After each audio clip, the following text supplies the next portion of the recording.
Hakim MK dituduh ijazah palsu. Tapi hebatnya dia tampil di depan tunjuk itu ijazahnya yang asli.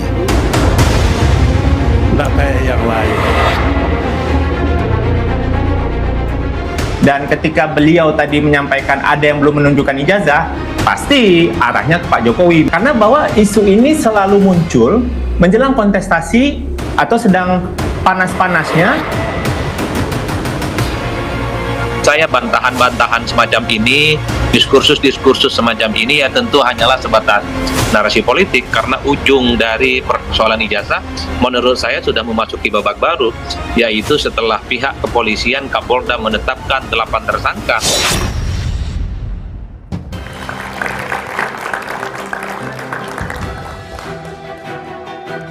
Selamat malam. Belum selesai ribut-ribut soal ijazah Jokowi, kini ijazah Gibran dipersoalkan.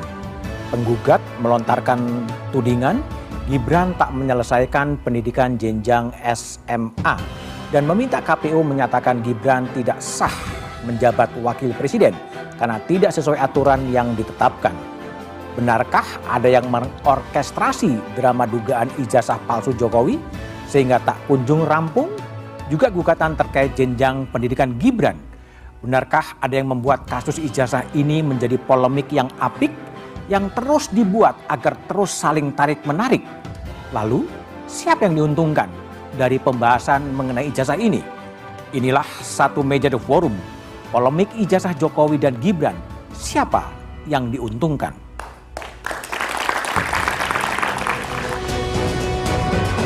Anggota Badan Legislasi DPR yang juga Wakil Ketua Umum Partai Demokrat, Benny Kaharman melontarkan pernyataan yang menuai polemik.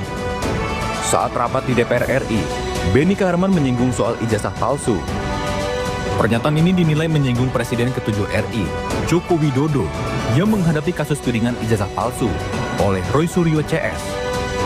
Ya kalau itu sih ijazah aja palsu ya, apalagi sertifikasi. Teman saya Pak Menteri Hakim MK dituduh ijazah palsu.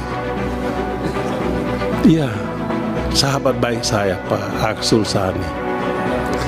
Tapi hebatnya dia tampil di depan tunjuk itu ijazahnya yang asli.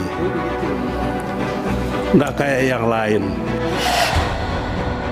Ketua Harian Partai Solidaritas Indonesia, PSI, Ahmad Ali menuding pernyataan politisi senior Partai Demokrat tersebut ada kaitannya dengan perebutan posisi cawapres di Pilpres 2029. Ahmad Ali yakin ada yang mengorkestrasi kasus ijazah Jokowi. Nah, artinya bahwa tiba-tiba ini muncul ada yang mengorkestra. Kalau kita lihat politiknya ini, ya ujung-ujungnya pertarungan wapres, siapa sih nanti yang menjadi saingannya Gibran jadi wapres sih? Ya, jadi kalau kemudian di bawah ada yang terganggu dengan munculnya Mas Gibran sebagai calon wapres dan menunggangi ini, nggak salah juga kali ya. Seperti Pak Prabowo bilang, ini ada nih yang mengotaki nih, ada yang membiayai, dan masa iya ada satu isu begitu panjangnya, ya kan? Direktur Eksekutif Trias Politika Strategis, Agung Baskoro tak memungkiri. Saling sindir antar elit Partai Demokrat dan PSI ini menggambarkan bahwa memang ada kontes perebutan kursi cawapres di Pilpres 2029. Ya ini semacam beauty contest menurut saya. Pak Prabowo akan melihat apakah Mas Gibran tahan banting diuji dengan kasus ijazah ini, ya beserta keluarga Solo, dan di sisi yang lain apakah misalkan Mas AHY atau dengan Partai Demokrat bisa dalam tanda petik melihat situasi yang lebih beyond daripada ini, maksudnya menunjukkan kinerjanya, oke mengawal ijazah ya, tapi apakah memang bisa menjadi antitesis dari Mas Gibran dalam konteks bicara soal kinerja. Kasus tudingan ijazah palsu Jokowi telah memasuki babak baru. Polisi telah menetapkan 8 orang sebagai tersangka, termasuk Roy Suryo, Rismon Sianipar, dan Dr. Tifa. Selain Jokowi, ijazah Gibran juga dipersoalkan. Pengadilan Negeri Jakarta Pusat telah menggelar sidang gugatan perdata terkait riwayat pendidikan SMA Wakil Presiden Gibran Rakabuming. Drama ijazah Jokowi masih ditangani polisi. Kini, riwayat pendidikan Gibran juga dipersoalkan. Benarkah ini terkait dengan Pilpres 2009 atau memang sengaja dimainkan agar ada sosok yang namanya terus jadi perbincangan.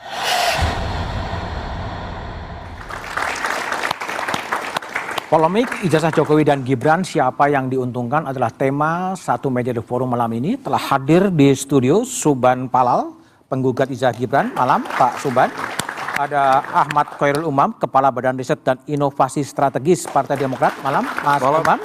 Ada Dedek Prayudi, Ketua DPP PSI.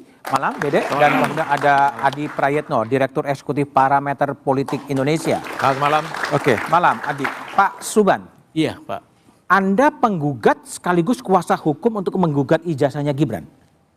Begini Pak, saya menggugat itu atas nama pribadi. Atas nama pribadi? Pribadi. Oke. Kebetulan profesi saya advokat. Oke. Itu aja. Jadi Anda mewakili diri Anda sendiri, sendiri menggugat keabsahan ijazahnya ya, Gibran. Sebagai warga negara Pak. Sebagai warga negara. Ya. Kenapa? Sudah setahun baru digugat sekarang? Nah, begini Pak.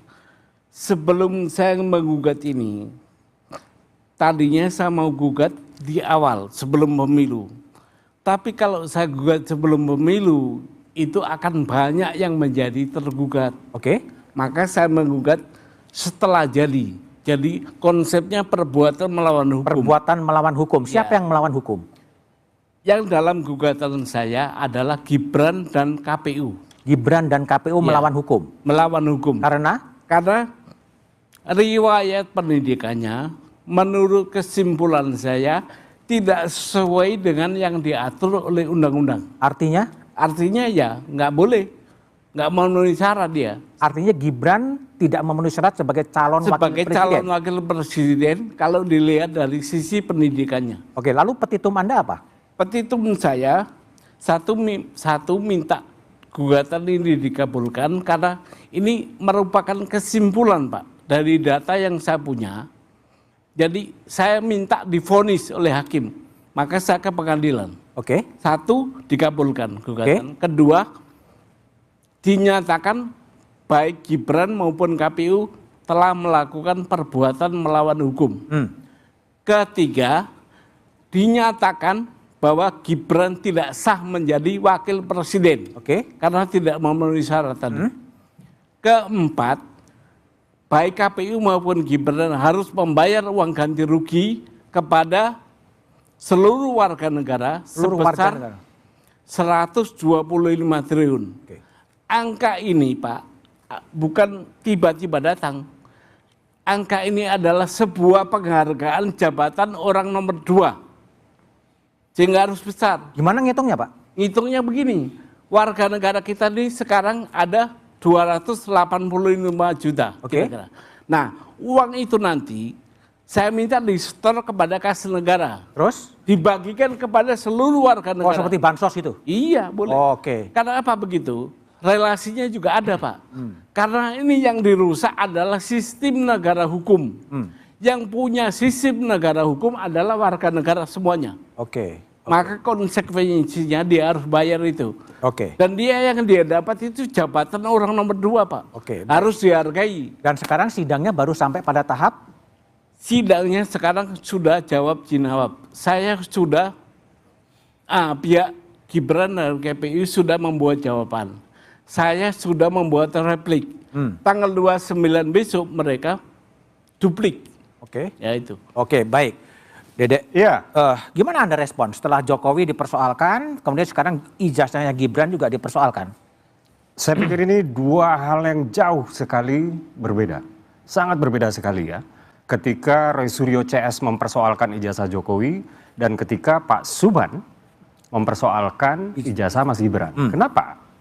Karena Pak Suban, mohon maaf Pak ya, sebelum saya datang ke acara ini, saya itu tidak mengenal siapa Pak Suban. Artinya Pak Suban ini bukan cari ribut. Langsung menggunakan atau mengexercise legal rights-nya dia, hak-hak legalnya dia. Hak hukumnya. Sebagai warga negara. Beliau setidaknya ya, saya tidak menangkap indikasi bahwa Pak Suban ini katakanlah terafiliasi.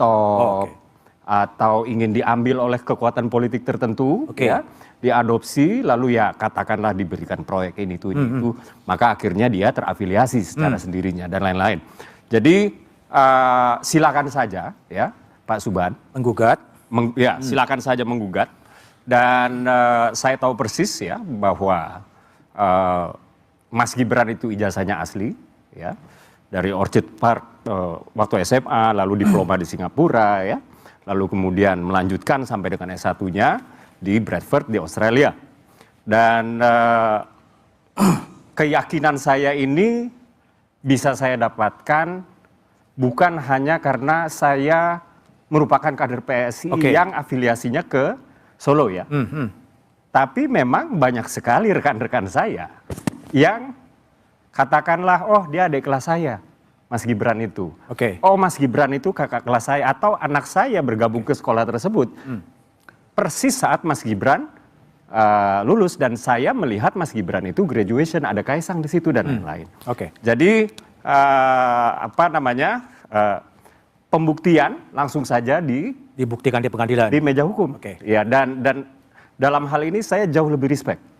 Kepada Pak Subhan. Baik. Mas Umam, ini dari Demokrat. Demokrat akhirnya dikaitkan juga ikut terlibat dalam permainan ijazah ini. Tadi minimal dari Ahmad Ali juga menyinggung itu. Gimana respon Demokrat? Upaya untuk mengaitkan itu saya pikir salah alamat. Salah alamat. Karena dalam konteks ini betul-betul Partai Demokrat tidak memahami, tidak mengikuti dan tidak tahu menahu terkait dengan konteks ini. Adapun yang kemudian menjadi diskursus publik ini kan menjadi hal yang sifatnya sangat repetitif. Maka kalau misalnya tadi Mas Prayudi menyampaikan bisa kemudian dibawa ke ranah pembuktian hukum, saya pikir itu akan jauh lebih mungkin konteksnya Ahmad baik. Ali adalah statementnya Benny Harman yang menyebutkan ya tidak seperti yang di sebelah. Mungkin itu. Kalau misal dari statement Pak Benny, saya pikir ini Mas Budiman, itu adalah sebuah statement yang sifatnya tidak diarahkan untuk menuduh. Karena memang dalam proses itu, saya masih ingat betul itu proses pembahasan di Balik, membahas tentang RUU atau Undang-Undang Guru dan Dosen. Dalam konteks integritas pendidikan, memang ada cukup banyak hal-hal yang administratif ya, yang perlu diantisipasi. Nah, di ruang-ruang itu seringkali memang ada hal-hal yang sifatnya administratif yang kemudian terpalsukan atau dipalsukan. Nah ini yang kemudian barangkali Pak Benny sifatnya improvisasi intermezzo saja. Tetapi kemudian ini kan terpolitisasi. Nah oleh karena itu kita perlu kembalikan kepada hitohnya bahwa tidak ada satu elemen kekuatan politik di kita misalnya di Partai Demokrat untuk kemudian masuk terlalu jauh.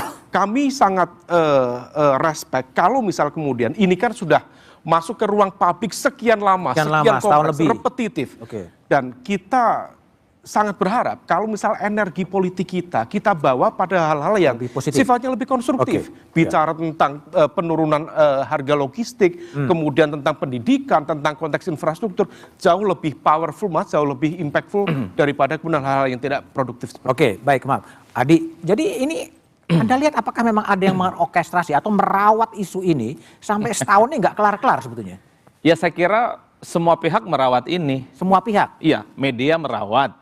Media merawat, ya.